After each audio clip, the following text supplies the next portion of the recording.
What's up, everybody, and welcome to ITG Daily, the show that brings you the hottest in gaming news. You can always join us, usually at noon Eastern, over on... Nope, dude, I almost said Twitch. I'm so used to saying Twitch. We went to kick.com/InsideTheGame, as well as YouTube.com/InsideTheGameOfficial. But if you can't join us live, then hit us up a little later. InsideTheGame.ca podcast services, TV streaming networks around the globe. Of course, I'm Drew Bosley, and that's the one and the only Scott Savage. Scott, what's up, buddy? I'm in a working mood. My quest for new games. I've played something that's not for the claustrophobic, and I've also played some Loop Hero, and that one's really nice. Nice. Dude, I got hit up for a code for you for this morning. Oh. Advanced Wars 1+2. No way. Yeah, so that came in this morning, so you'll be on that one here shortly. But that's perfect. I've been really excited for some tacticals. Yeah, we do have a lot of stuff always on the go over here. We have so many things coming up. We got a hot start to May already. So there's a little bit of a tease what's going on there. I can't really talk about too much what's going on, but what we can talk about is what's happening on today's show. A photorealistic indie shooter is making waves, as many are asking if this is truly a game or are we being fooled? Nintendo hacker will be paying Nintendo a very, very, very long time, and Sony acquires yet another studio, Scott. Funny how it well, the FTC joke is already there. I can't do it again. I hear you. Let's get into it. Chris Scully over VGC. Trailer for photorealistic indie body cam shooter Unrecord becomes an overnight internet sensation. That is an understatement, my friend. Yeah, this completely blew up. It exploded. A photorealistic first-person shooter played from the viewpoint of a police body cam has become an overnight internet sensation. The 2-minute trailer of Unrecord, which is being developed by French indie studio Drama. Dude, I'm surprised they were able to get away with that as an actual name. Shows of police. Yeah. You know what I mean? I'm surprised that has just not been taken just because. But either way, shows a police officer entering an abandoned building and engaging in shootouts with numerous criminals. Co-director and programmer Alex, I gotta call it Alex, Spindler posted the footage on Twitter on Wednesday. At the time of writing, the footage had already been seen within 20 hours, Scott. 40 million views, dude.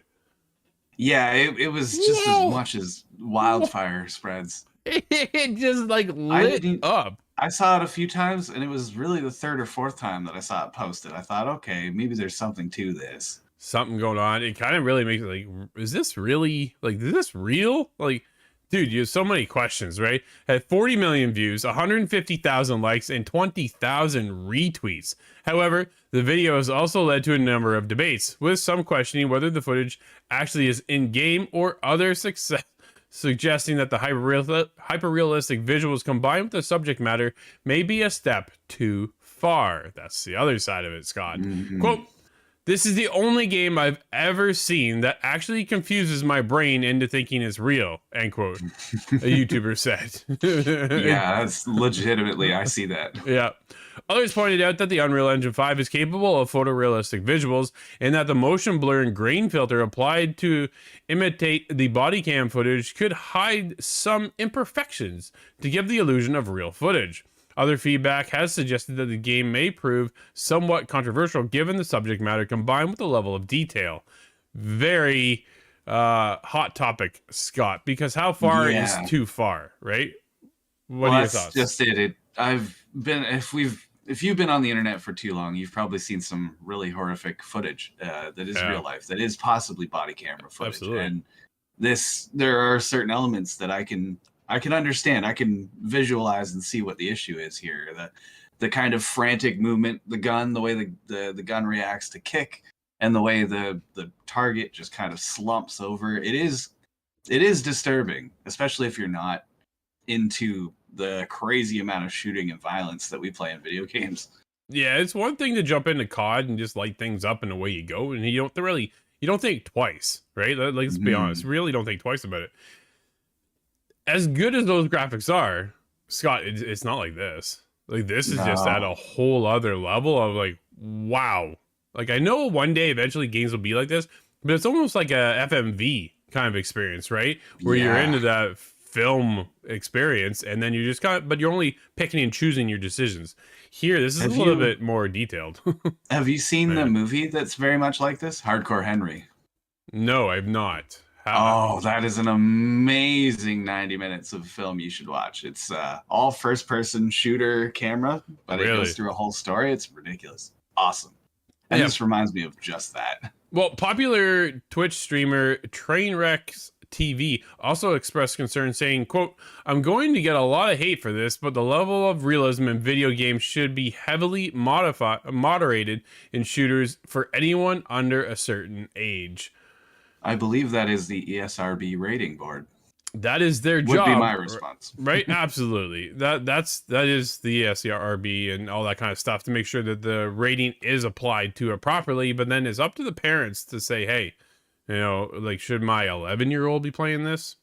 Yeah. No. Right? Like, that's where it comes into like a parenting gig. So it's, yeah, I don't know, man. I remember when GTA 3 launched and people were like all over it? I think I was 8 years old actually, and Yeah. I was able to play it, but we had to hide that. My Well, parents were on us. Well, so there is that, right? That Do there's you the remember parent state of emergency. Sorry, do you remember State of Emergency? Yeah. Yes, I do. Yeah. Oh, that That's- was one of the games where I went, okay, maybe this is too. Well, see, but now you take a look at all those and go, man, that's nothing compared to what we're seeing now, right? With Yeah, today's really. visuals and their upgrades. At that time, you're like, wow, look at this is GTA 3. And I was blown away playing the game. But I know a lot of parents are like, hey, my kids aren't playing this. They're going to pick up a hooker. I'm like, that's fair, Yeah. right? That's fair. There is a rating there. But it's up to the parents to make sure that they enforce that rating and that their kid doesn't play it. So it's... Hey, did you ever beat the system as a kid? Of course it is. Yeah, I found a couple people in Walmart that looked like my dad. Yeah, right? Yeah, there's a couple of things to get There's around. ways whatever. around it. Oh, there's all kinds of ways around things right now, and that's the biggest thing. But this game, dude, it like wow. So I'm a graphics guy. Like, man, I'm a graphics nerd. I love the high fidelity and the hyper realistic visions of what we can kind of accomplish now. And to get into this, I was like, yo. Now, again, the subject matter here is very, very mature and at another level. And is this crossing that line a little bit too far, right? Are we going past the border of this doesn't feel like a video game anymore?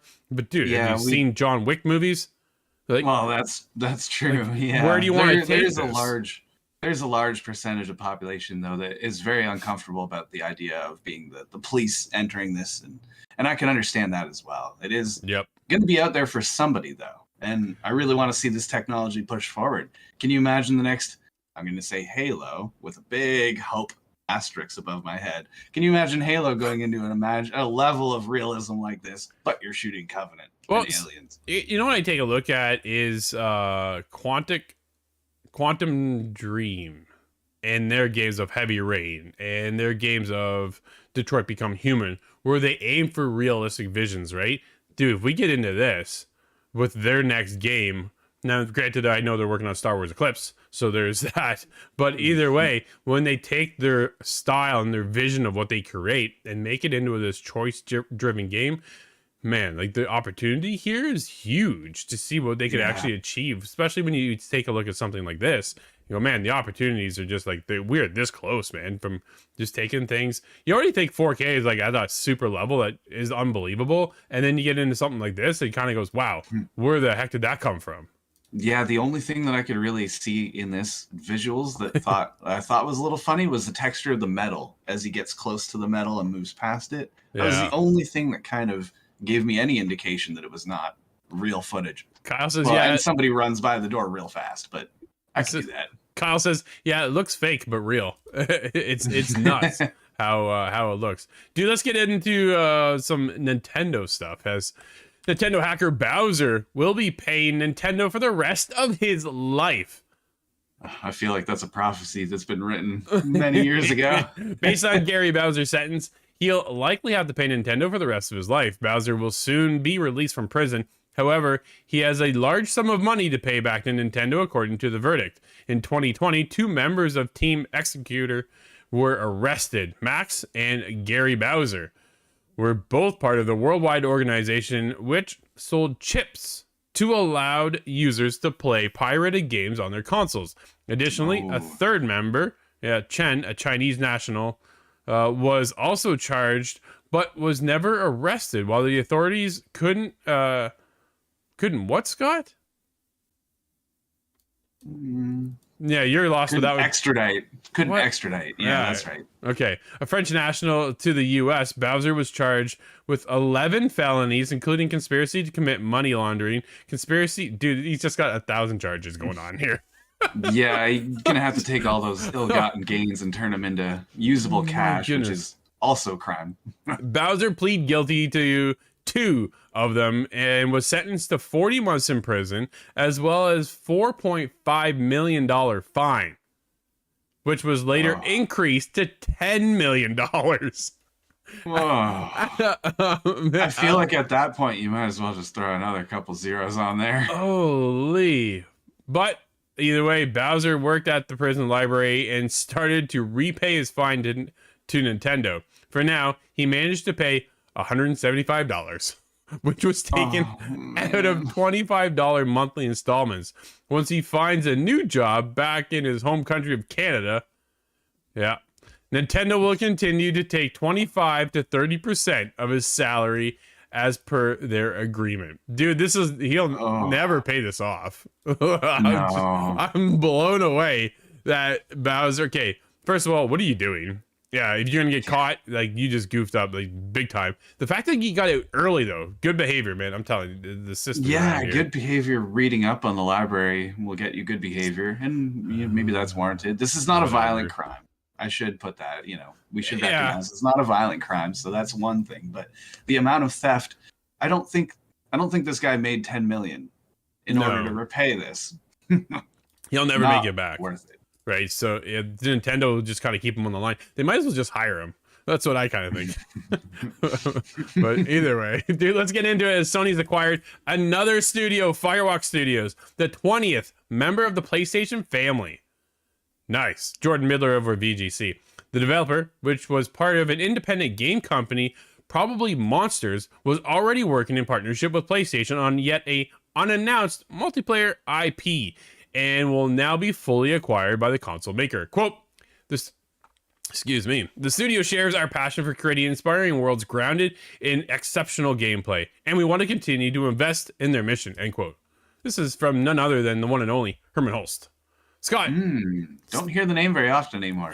You know what? The only name we hear of is Jim Ryan, and I'm just not sure I'm feeling that guy's name at all. I don't know. Yeah.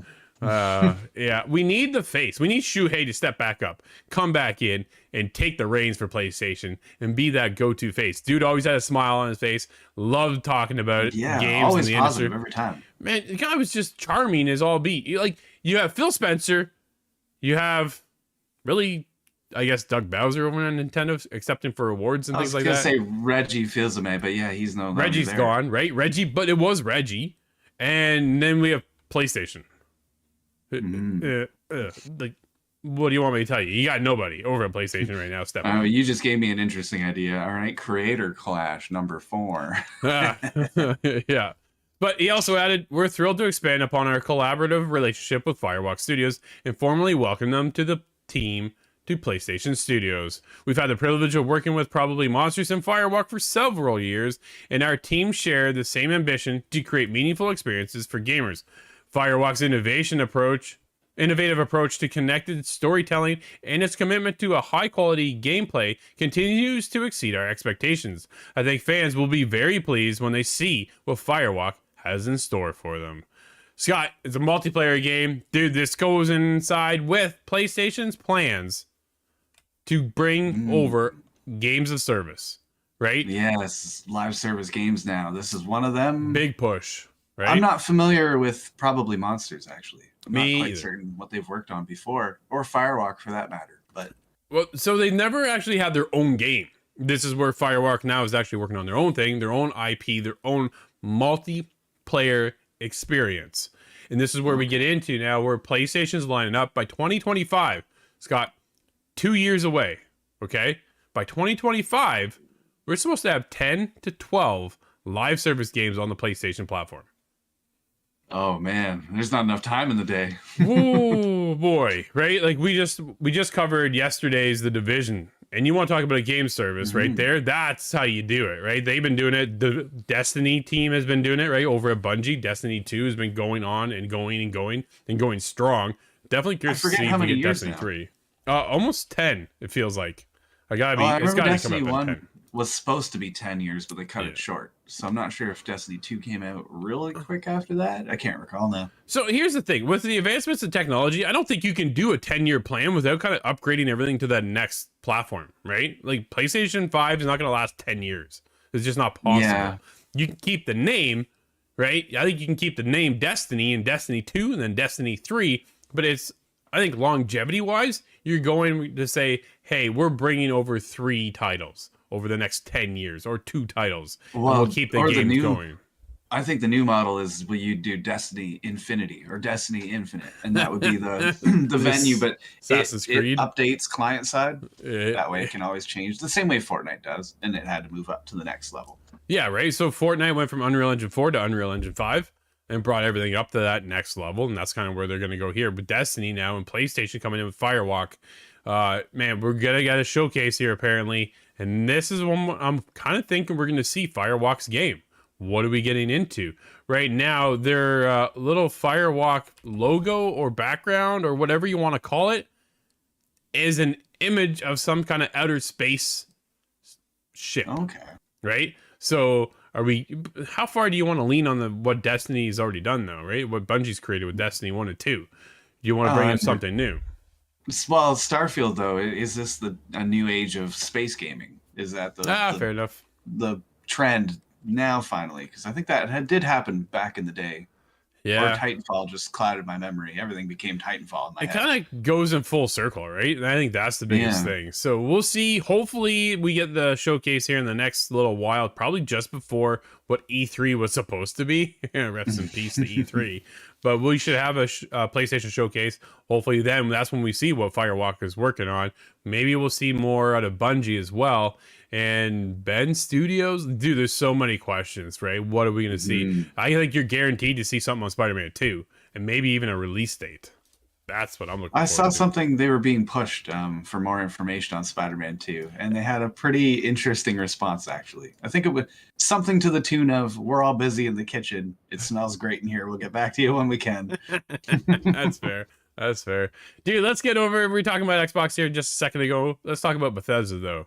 As Deathloop came about, as Bethesda couldn't decide if it wanted Dishonored 3. I could decide for you because I wanted Dishonored 3. Man. I have to put a content warning in these now when I when I select some of the topics like Dishonored 3. I saw you pick this one. I was like, Scott, what are you doing to me here, man? This one hurt a lot. I was like, really? It came down to Deathloop. And some people, granted, really love Deathloop. Deathloop didn't really connect for me the way I was hoping it would. It didn't really hit home. But let's get into Michael's article over at PSU. Speaking during an interview with Rock Paper Shotgun, Arcane founder Raphael, I'm not even going to do the last name, revealed that Bethesda couldn't decide if he wanted... Call that Antonio. Yeah, sure. If he wanted to see Dishonored 3, and therefore, this is the reason why we ended up with the brilliant Deathloop instead. Arcane was originally given Deathloop as a small game for the studio to work on before it transitioned to a much larger project. Although things soon changed, and I was gonna say that's what should be an and in there. And the shooter evolved into something far bigger than initially conceived. Man, quote, Bethesda wanted us to do something. They didn't quite know where we were going after Dishonored. Do we want to start Dishonored 3? Or, I don't know, let's make something simple and short before, and let's see. Man, Scott, we could have had it, man. We had it. It was there. Dude, it was there. They were talking about it, and then they brought us Deathloop instead, which granted was successful. So it kind of worked out for them in the end. Maybe now we get Dishonored 3. Maybe now that they've wrapped up with Deathloop, right? Obviously, it was an exclusive launch over on PlayStation. From there, once ZeniMax was bought, Bethesda, and now you can actually get Deathloop. Scott, have you played Deathloop yet?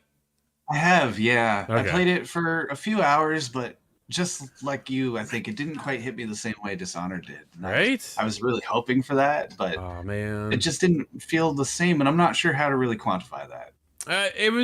It's a unique spin, right? I get it. You're supposed to take out all 8 targets within the first 24 hours. You got a 1-day cycle, and you're supposed to time it all, and you go and take them all out. I'm like, man, this is breaking me. Like, it really is kind of, I was like, no, this isn't working. Give me my Dishonored back. So here's the thing.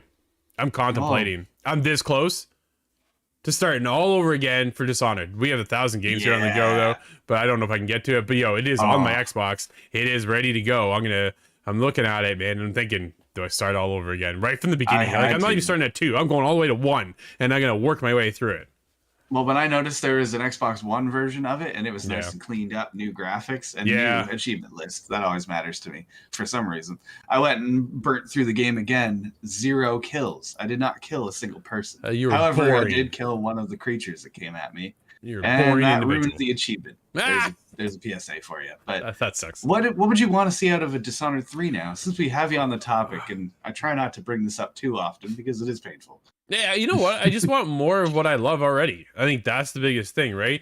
Corvo, Emily's story, fantastic. Absolutely love them. So do we get into the continuation of that, or are they going to look at a whole other realm of Dishonored and open up a whole new opportunity here?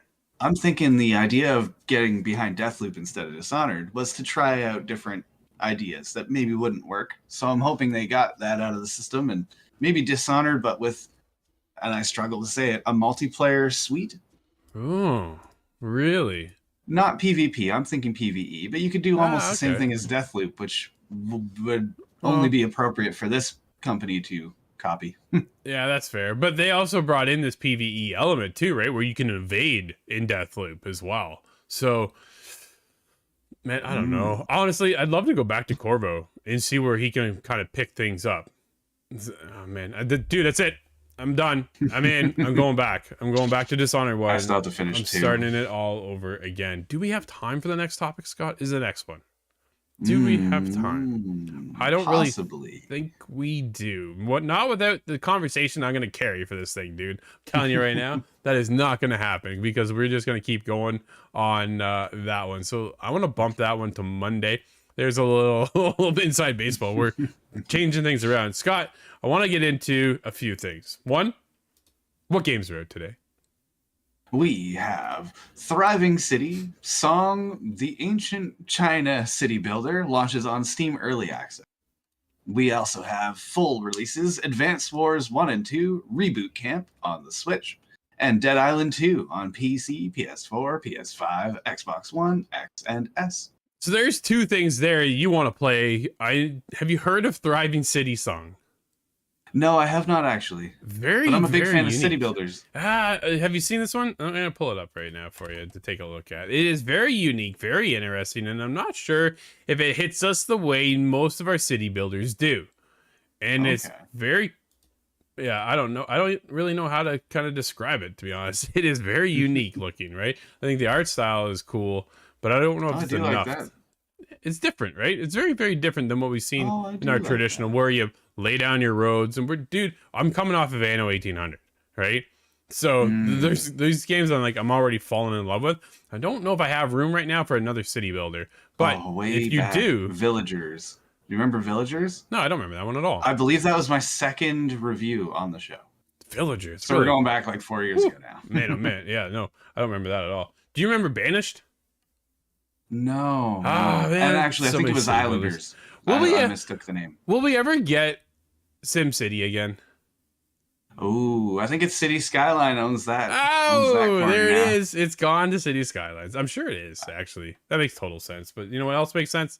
This is going to wrap up the show, everybody. Thank you so much for hanging out with us. This has been ITG Daily, the show that brings you the hottest in gaming news each and every day, Monday to Friday, normally at noon Eastern when we're live. You can join us on kick.com/inside the game, as well as youtube.com/c/inside the game official. But if you can't join us live, hit us up later, insidethegame.ca podcast services and TV streaming networks around the globe. Until Monday, everybody, enjoy your weekend. I'm Drew, that's Scott. We'll see you inside the game.